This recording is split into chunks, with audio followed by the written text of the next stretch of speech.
Selfies are so popular, camera phones are built for them, with a camera on the back and a front-facing camera so you can capture the perfect photo. Smile. These explosive detective canines are used in schools, airports, during presidential visits, and any major sporting event. They're out working hours before you ever arrive. Terry Speaks arrived in New Orleans about 30 minutes ago on a United Airlines flight from Newark Airport. He was extradited from New York to face second-degree murder charges in the brutal killing of French Quarter dancer Erin Nicole in 2012. Topping our look at news, state police are responding to local musician Shamar Allen, who says they profiled him and roughed him up. Good news for techies wanting to get a glimpse of the latest and greatest gadgets. NOLA Tech Week is now underway. The first night we were down Royal Street and there was an ambulance picking up some people who were lying on the street, and we thought, oh wow, welcome to New Orleans. It's not the warm welcome you want to see when you're on vacation, and for those who live here, crime in the French Quarter hits far too close to home. Hold-ups, armed robberies. There are people with knives that are stabbing people on Decatur Street over and over, and so the big fear is a personal fear. It's like when you're walking down the sidewalk, there's risk. Delphine, what they call the financial district, it's very dangerous. I mean, I've actually, 2 weeks ago, I've had 2 different friends get mugged.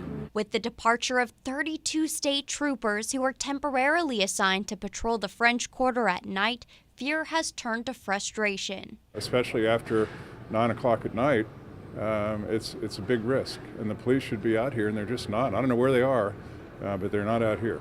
It's the most popular destination point in the city, so while the French Quarter isn't the most dangerous area of New Orleans, crime here captures the most attention. Everybody needs to contribute to making the city safe, and when they don't contribute to making the city safe, or the federal government or the state government doesn't do its job, it falls to the citizens of New Orleans, who have lots of things on their back. And the French Quarter, as you know, is a National Historic District.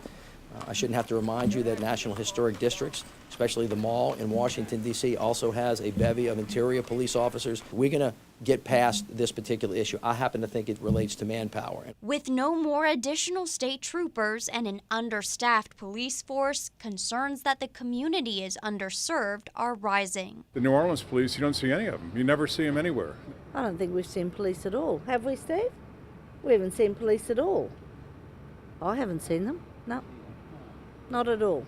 3 months after they met, Odie Hughes popped the question, and Katie Breland said yes. Now the blushing bride-to-be is busy planning her wedding day, a day she almost missed. I was going to work that morning, and the stop sign was kind of turned, so I didn't really see it. I mean, I just sailed straight through it. A broadside collision. Her body was thrown through the windshield, and she ended up beneath her Nissan's engine, trapped.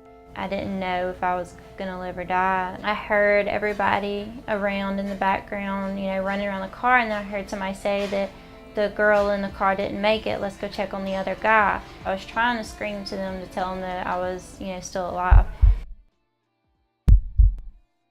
The first thing I remember was the doctor coming in and, saying, "Miss Breland, your spinal cord is severed. You will never walk again."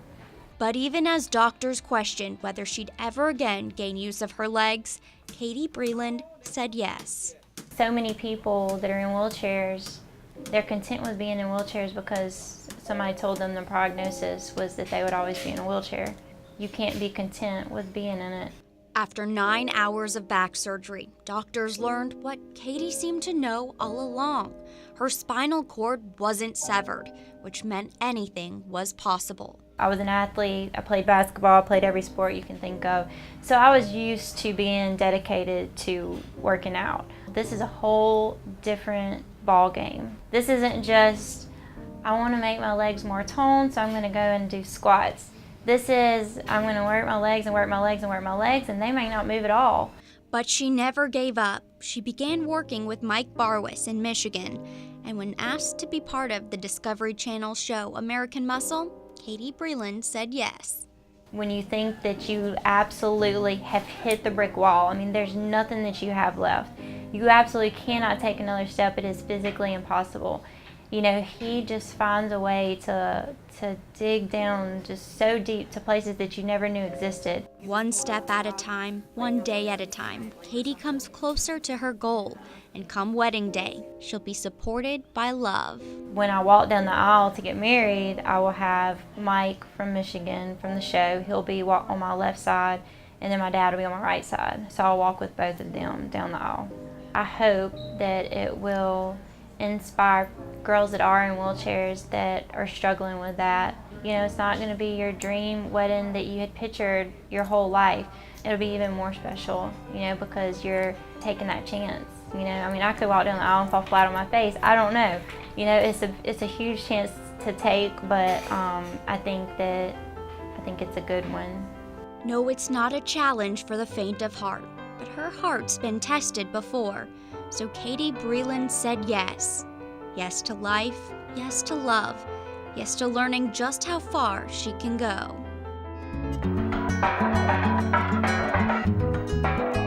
I had been an artist since I was 16 years old. Being painted is sort of a pleasure. I think that all of our ancestors were body painted ritually, ceremoniously. It's just way harder to paint on something that's rounded, curved, textured in unique ways. When I start working on a human being, it's really refreshing be able to connect with my subject, and it builds an image in my head that lasts for a lifetime. I love the idea of working on the back because it simplifies things a lot, because you have a little bit, even though it's filled with curves, it's a little bit flatter than a lot of other poses. When a person owns a piece of my art, they're going to be looking at it every day. So I want to give them something that never gets boring.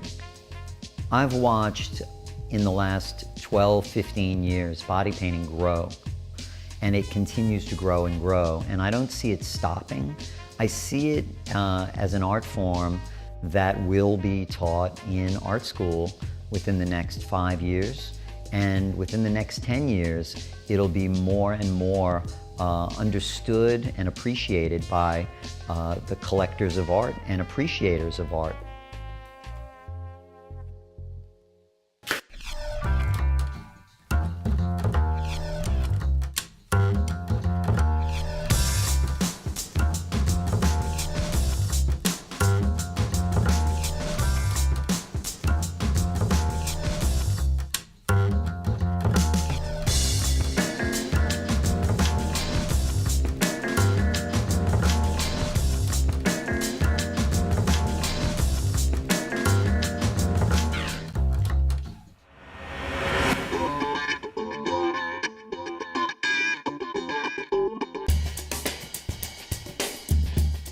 Can't even believe that's my bag.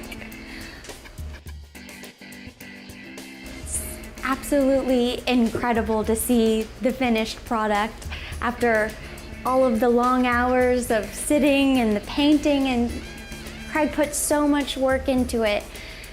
And to finally see it here in the gallery is absolutely incredible. I love it, and I hope everybody else does too.